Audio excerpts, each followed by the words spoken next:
my biggest goal is to help people. And so I think this has catapulted me to a meaningful life now, to where I think I can make a difference in a lot of people's lives.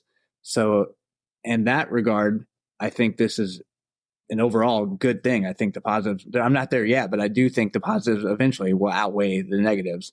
And I will be happy that this happened to me. Hi, I'm Cody Bryant, and you're entering a world gone good.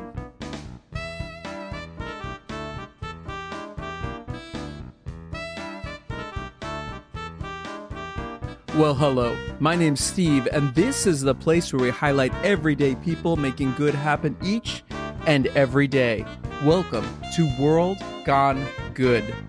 The holidays are coming up quick. You know what's a great gift? A cozy mystery filled with heaps of comedy narrated by a dead dog. Even better, 2 cozy mysteries filled with heaps of comedy, both narrated by dead dog. I should know, because that's exactly how I wrote them. My 2 books, Drowntown and Murder Unmasked, are both available now for you to gift to yourself and anyone you love and or tolerate, as they are family and you don't have a choice. Believe me, I understand. Check out Drowntown and Murder Unmasked, both available on Barnes & Noble and Amazon websites. Okay, speaking of fun stories, here's one I'd like to share. Sit back, see how this moves you. Boy meets girl. Boy and girl like each other. Boy goes on overseas trip. Boy gets in major accident. Boy winds up in hospital with no memory of girl. Girl doesn't hear back from boy. Girl assumes she has been ghosted. Girl then discovers GoFundMe campaign for boy who has been in said accident. Boy and girl eventually reunite to start anew. Boy and girl fall in love. Boy and girl live happily ever after. Aww. If this all sounds insane, well, yep, it kinda is. But like I've said before, as a writer myself, the crazy parts that no one ever believes are usually the true stuff that are totally true and you should believe. And in the case of one Cody Bryant, it's all true. What you're about to hear is a real life story, a real life love story with some crazy twists and turns. But in the end, one thing matters: hope and determination. Okay, that's 2 things, but you get me.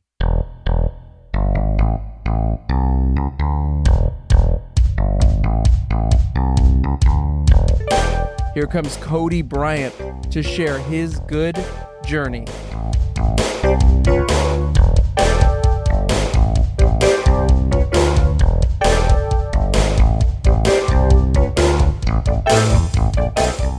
Today's guest is, in a weird way, a flashback of my life, because I worked at 2 soap operas in the 1990s, General Hospital and Days of Our Lives, and I can tell you right now, if I wrote this story, pitched this story, they would say, yeah, okay, and walk me out of the room and ask me not to come back. And I say that in the kindest way possible. Cody, has anyone ever, before we dive too far in, I mean, welcome here, but has anyone ever compared your story to a soap opera? So many times. The most common thing I get is, this should be a movie, or this has been a movie. Right. And that's the thing, is like, when real life things happen, people go, oh, that's not real. Yeah. That couldn't be real. But it is real, and it is in your life. Is it surreal to you what has happened to you? I'm still so deep into it that I really haven't even had a chance to like step back and recognize how crazy the entire situation is. So do you want to go ahead and give everybody, take as much time as you like, your story, and I'll ask questions along the way. Okay. Do you want any like background on me before this? Sure. Tell us whatever you want to tell us about yourself. Okay. So I'm 35 years old and I live in Hermosa Beach, California. I have an engineering background, but I left an engineering career to go move to Australia on a whim. I started teaching scuba diving, living on a boat, and then traveled all around the country for a couple of years, trading scuba diving for like accommodation and food. And then moved back to the United States, didn't know where I wanted to live, road tripped all around the U.S. and found Hermosa Beach in California and decided to live here. And then I've kind of pieced together a lot of different freelancing activities, including videography and stock trading and kind of whatever to make it work. So I've lived a pretty unique life and not traditional. Right. And so I travel a lot too. And so I was in Hawaii about 2 years ago with a friend and happened to meet this girl at a bar who we found out lived 1 mile from me in Hermosa. And she and I hit it off. And then when we got back to LA, the LA area, we started hanging out again for about a month. We started going on dates. And then I left again to go to Spain for another vacation. And while I was in Spain, she and I were in contact the whole time. It was going really well. We were like texting and FaceTiming. And then one day I just stopped responding. So she kind of waited a little bit, texted me again, and I figured I was just having a good time on the vacation. But then another day goes by and still don't respond. So then she texts me, what's going on? Did Spain kill you or something? Which is a text to live in infamy now when you hear the rest of the story. She didn't hear from me for like 5 days. And then when she was looking online on my Instagram to see what had happened, she found my sister had posted a GoFundMe. And that's how she found out that I had been in a terrible accident and was in a coma. So I'd been driving on a moped in Spain, a rental moped, and was hit by a taxi and had a traumatic brain injury. They managed to save my life, but it didn't look optimistic that I was going to live much longer. They got me on a ventilator and did some blood transfusions and stabilized me in the ICU there. And then my mom flew to Spain when she found out about it. And 5 days later, I woke up from the coma.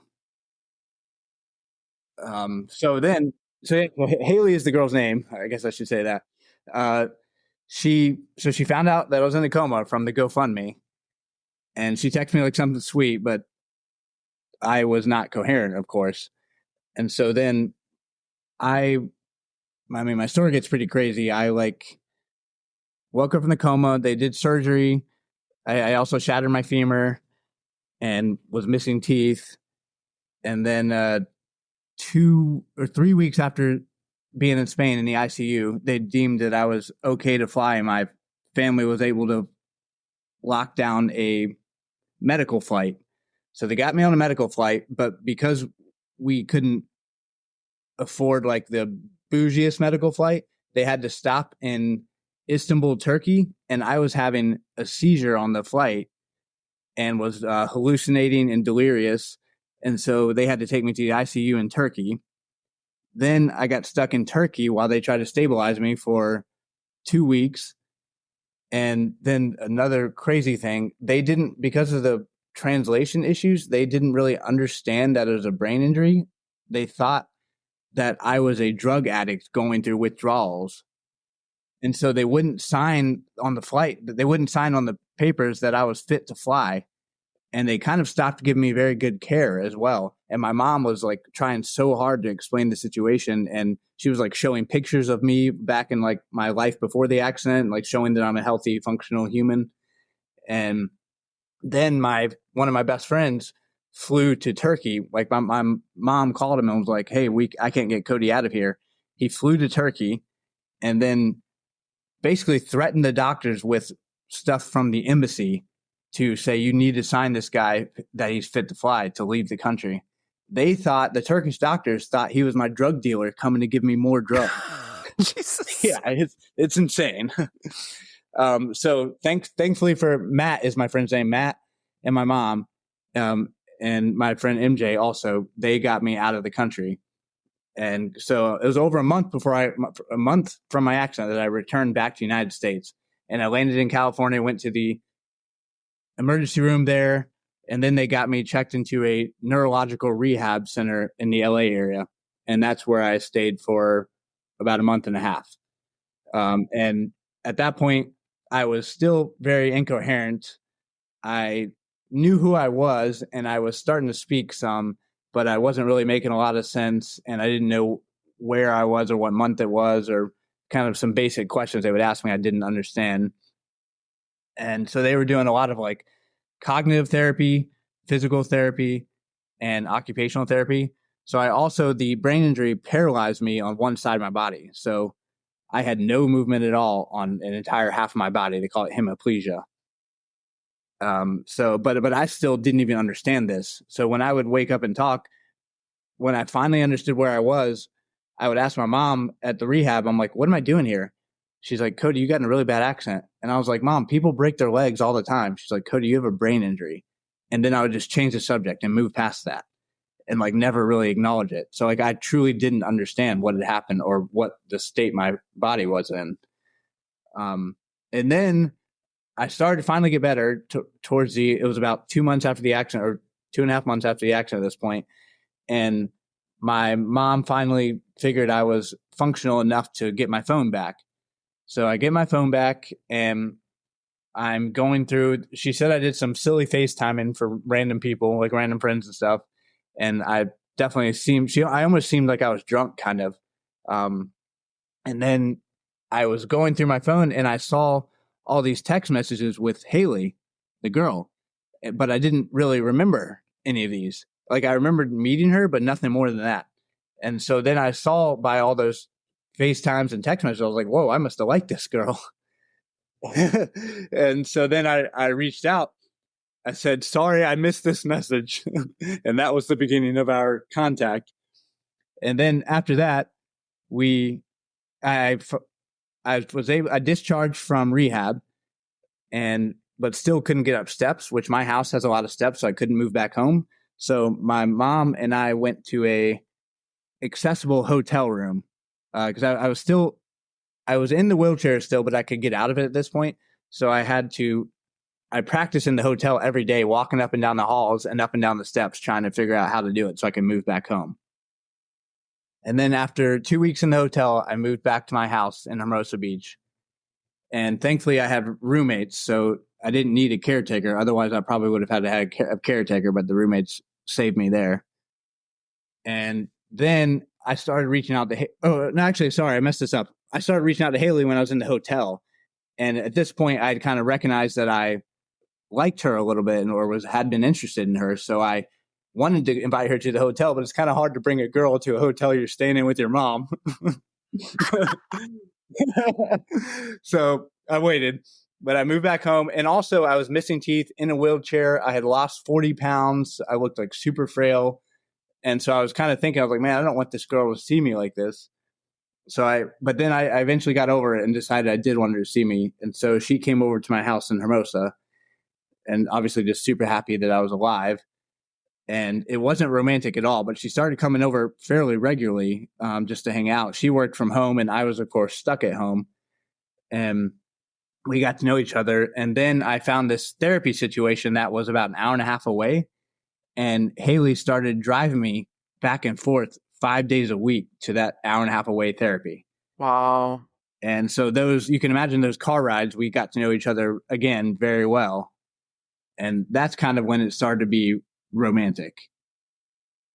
And then that was kind of tough too, to go from where we were to romantic, because she was helping me a lot, basically doing caretaking activities. And I had to be like, Haley, I really like you and I think you like me, and I don't want you to be my caretaker. Like, I really appreciate the help, but I'm interested in you.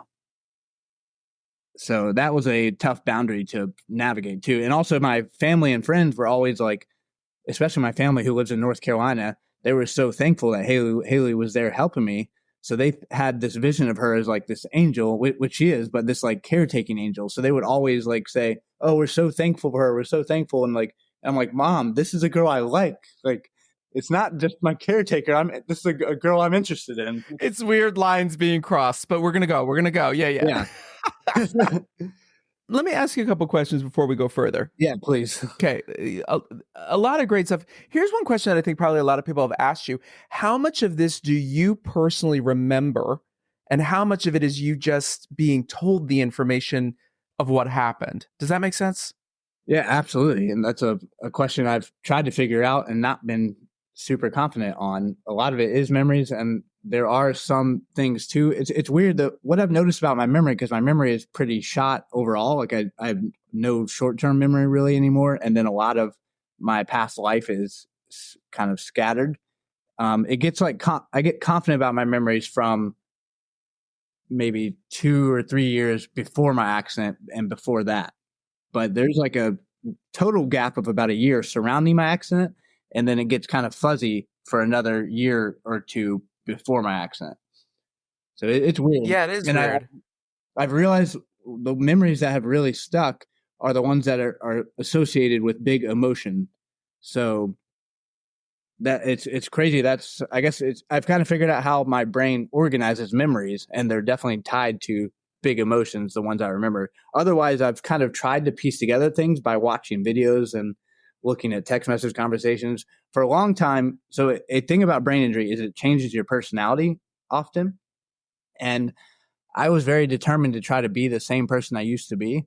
So I was like basically researching my personality and trying to replicate it. So I was like reading all the texts I'd done, looking at all my social media posts, looking at all the photos and videos, and trying to be that same person. I eventually gave up on that and was like, I can just be this new person I am. But that was also a hard thing to figure out too. Yeah, and it must have been a weird thing for Haley as well, because she met one person, then that person went away and she met another person. Yeah, although it kind of works out well with Haley because she only knew me for a month and it was very casual at that point. So she didn't get to know the, let's call him Cody 1.0. She didn't get to know him very well. And a lot of people that have brain injuries that are in like, that have a husband or wife, have a spouse, they struggle with, because the person becomes so different. It's not who they married. Right. And especially in the dating world, because I always joke about this, but like I always say, like, give it 3 weeks and then you'll find out, oh, she lives, with her ex-boyfriend still, but they're going to get their own places. Oh, he still lives in his parents' basement. You know what I mean? Like, Yeah. it's it's like the first 3 weeks are amazing because you're like, we're having fun, we're getting to know each other. Oh, I like movies, you like movies. Oh, I like Right. uh Yeah. throwing Honeymoon phase. axes, you like throwing axes, right? It's the honeymoon phase. So it is, that's pretty amazing. Okay, here's another question. Do you ever want to go back to Turkey? Do you have any interest in ever going back to Turkey? So that's a sensitive topic for my mom. I'm, He I'm was, he sure. was scarred very hard. Oh no. Actually, she probably get mad at me for saying this, but she even said it was about Thanksgiving, and she was like, "I'm not having turkey for Oh my Thanksgiving." god. I was like, "Oh, you tell them, mom." But I have no memory of turkey. The only thing I do remember is I have a memory of being insanely scared. Like I just have huge fear. And I've kind of pieced together from conversation with my mom that a specific time was when I was in a hallway of all the imaging equipment. So it was making all the noises of the CAT scans and MRIs and stuff. And the Turkish language, of course, I don't speak. And to me, I guess it sounded a little bit scary. And I heard all those equipment sounds, and I was hallucinating from my brain injury. And so the conclusion I'd come up with was that these people were trying to steal my DNA and replicate me, which sounds funny now, but it was terrifying then. I truly thought they were trying to steal my genetics. Well, yeah, and also your brain is trying to reboot itself, right? And you're in a land that doesn't speak the language that your brain knows. So that must be even trickier in terms of, like, I'm already trying to process the basics of everything, but then this Yeah, none of your language is even lining up with, I guess, what I knew before. right. Another thing about language, I took Spanish in high school, and I've traveled a lot to Spanish countries, so I know a little bit of Spanish. Like I'm definitely not fluent or anything anywhere close, but I know enough to get by in Spanish countries. And my mom said when I started talking again when we were still in Spain, like right before we left Turkey, I was better at speaking Spanish than I was English, Hilarious. which is kind of crazy. That is crazy. Now, you talked about your physical um body has healed in a very much, what I've read about you, in a stronger, further along than your mental and emotional state. Is that a fair statement? It's kind of hard to quantify either. Both have healed way better than the medical team expected, but both are still have a long way to go. So I mean, the first doctors said I was probably not gonna. They said if I lived, which was not likely, that I wasn't going to be able to talk again or walk again. And then about week 3, I think it was, or week 2, it was week 3, I think I started talking. So that they obviously were wrong about that. But then they were like, okay, he might gain some of his cognition back, but he's definitely never going to walk again. And then the rehab in LA got me walking again, but it was very like poor walking. And then the new therapy I've been doing afterward has got me to the point now that when I'm walking I do have an orthotic on, but when I'm walking, you can't even tell I'm disabled. Yeah, because you and your girlfriend have gone on. Can I call her your girlfriend? Is she your girlfriend? Yeah. I eventually asked her to be my girlfriend. It became official. Okay. Because you all have gone on to do some traveling of your own, including some mountains you've climbed. Yeah. So yeah, I am like, I definitely have made an incredible physical recovery for sure, but I still cannot run, which is a big goal of mine. And I want to be able, I just swam for my first time about 2 weeks ago. Wow.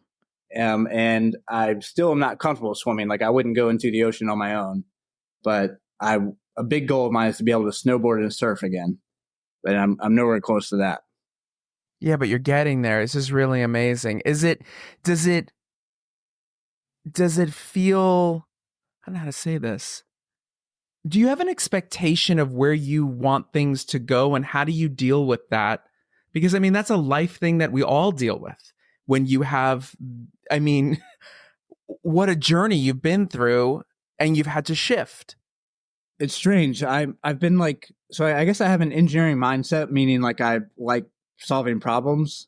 And once I became coherent and understood that the accident, like the brain injury I had, how bad it was, my only focus has been to beat it, essentially. So every bit of media I consume is stuff about brain injury, and every single waking moment I do is something to increase my cognitive function or my physical function. I go to physical therapy 20 hours a week. Wow. So I mean, that in itself is a full-time job, and that doesn't even include all the stuff I'm doing cognitively at home.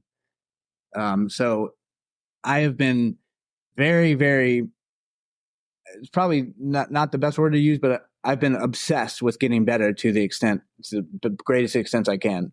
And it's kind of fueled me that doctors and therapists have told me that I won't get any better. And like, they give me like a year threshold. They're like, where you are at a year is basically where you're going to stay. And that is absolutely not true. And as I've made my social media and gotten involved in the brain injury community, that is a very common limitation given my healthcare, that a year mark is like a big where you're going to be kind of. And that is definitely not the case. And it kind of sucks away motivation from people when they put that limit on them. Yeah, you already have enough limits that you're feeling, and you already, Yeah. I mean, your self-esteem's got to take a hit. Oh my God, so much. And I used to be quite confident in myself, and it's not the case anymore. But I do feel like my resilience has been tested and proven. So that is a thing I am confident about. Like I can get knocked down, but I'm going to keep getting back up. You know, we talk about this a lot on the show about being present and being mindful, living in the moment that we're in. And I think that, you know, we talked about social media a little bit, right? Because, you know, we look around at everybody else and everyone's going on vacation and everyone's having that amazing wedding and everyone's got that new promotion. And we're like vicariously living through others and also putting ourselves down. But when you're forced to be in your moment. Yeah, absolutely. And you don't have a choice. I mean, it's totally shifted my entire mindset about life, really. Yeah, that's what I'm saying. It's kind of funny. My mama like this. She always would tell me, because she would be like, Cody, life's not just about these big epic moments that I was always like seeking when I was going traveling and stuff. She's like, life's about the small moments you have every day with the people you love. And I would just be like, yeah, okay, Mom. And then I'd go on another trip. Right. Because you were looking for that next thing. Yeah. And I mean, I taught scuba diving in Australia. I dived in the Galapagos Islands. I hiked Mount Everest. I've hiked all around the world, like Egypt, rode in camels and stuff, and dived in the Red Sea. So I've done a lot of like big bucket list type of items. And now I finally realize my mom was right. Like the things that matter really are these small everyday moments I have with the people I really care about. Yeah, and it's also that when you were doing those things, those did feel in that moment like that mattered, and that's totally fucking awesome, right? Mm-hmm. But then it can be equated and equal to the littlest of things. I mean, walking, we take that for granted. We take our health for granted. I say, look, I do a thing each morning, whatever. I wake up and I say what I'm thankful and grateful for out loud. Yeah, I started doing that recently. Yeah, I do. And the first thing I say, and it's the basics. It's Maslow's pyramid, right? It's on the bottom right there. It's I have my health. I have Mm-hmm. a roof over my head. I have food that I can eat, and I'm safe. And it's those things that we forget about until we're shook. Yep. All the therapy I do is private pay. So all the money I've saved is gone now. It's into my brain. And it's so crazy. Like, I don't even think twice about that because health, like now when you have your health taken from you, that like is so priceless in comparison to everything else. So it's like the most obvious investment that I could ever make. How would Haley describe you? Hmm. Determined and positive. Like she actually did a podcast about our story, and she was talking about how she was so impressed by my ability to still, even though I'm going through this traumatic life experience, to still care about her and her everyday issues, which that's been a thing that I've been very deliberate about. That just because I don't want her to comparing her issues to my issues, like obviously mine are huge, crazy life things, but hers are still valid to have where, hard stuff at work or traffic is bad or something like that. It's still a reasonable thing. So I think Haley would define me as kind and selfless and determined. Do you see yourself that way? Definitely. I mean, determined, I think, is a very obvious one, but kind of to a fault at some extent, because I think I've kind of focused so hard, like tunnel vision, that I've neglected some other things. And yeah, kind, but my determination is inherently a little bit selfish. So not sure about that. What would you tell anyone in the world who is struggling at any level with anything that they're going through from your own experience? What advice would you give them? Being super determined and optimistic to stay motivated has propelled me to the place I am in recovery. But I also have recently experienced burnout. And so I've been so determined and neglecting every bit of, like, I haven't had no joy in my life really at all, or resting at all. It's just been focused on recovery. And so I think that is responsible for where I am. So being determined and optimistic is definitely a good thing, but be careful that you go so far that you burn out, because now I'm just like fried and kind of I've taken myself into a bit of a depression.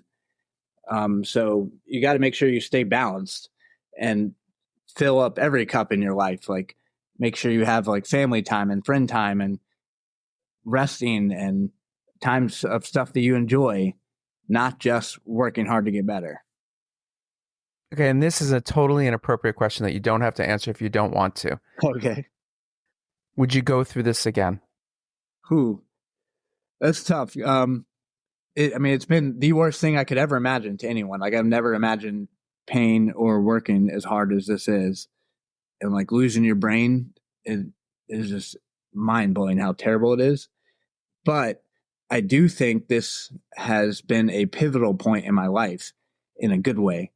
Like, my life before was all about seeking these big moments. And now my biggest goal is to help people. And so I think this has catapulted me to a meaningful life now, to where I think I can make a difference in a lot of people's lives. So in that regard, I think this is an overall good thing. I think the positives, I'm not there yet, but I do think the positives eventually will outweigh the negatives.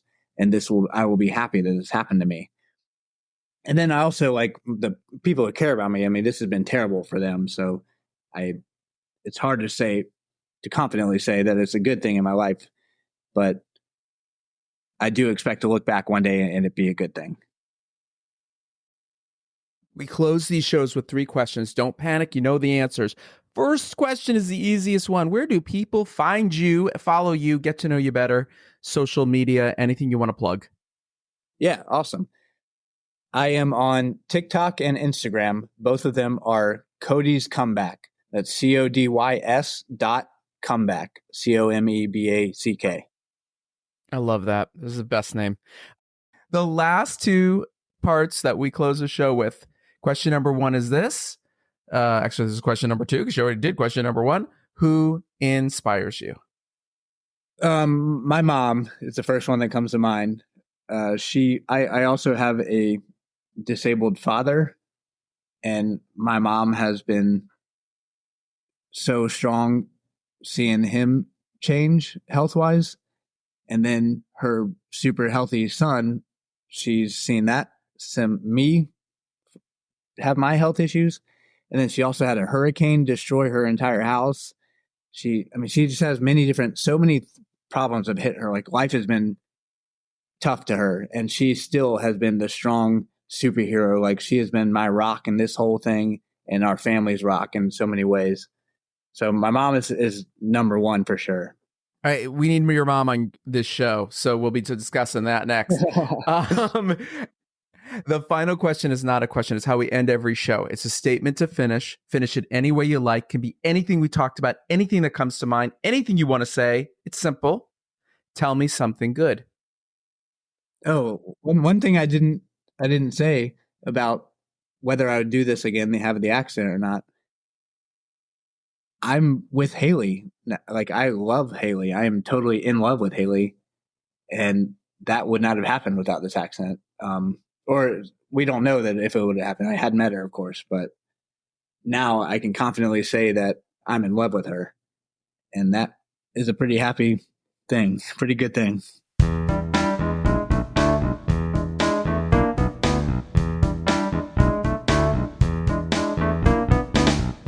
Thank you, Cody, for sharing your good real life story. Next time on World Gone Good. This is my thing. Give a woman a choice. This doctor told me I had no choice. I asked her, I said, is there anything I can do? No, you just, because you where they are, and I did have a choice. So let me decide. You can say a myomectomy is going to be a Band-Aid. Hysterectomy will get rid of your problem for the rest of your life. What do you want to do? And then let me decide. Don't tell me I don't have a choice. But Sean Wilson Ashley returns to talk the F word. F as in fibroid. It's her documentary and podcast, and it's a good reminder, just like this episode just told us, we got to be in charge and take charge of our most important asset, our health. I can't wait for you to hear this good conversation with my pal Sean. Until then, be good.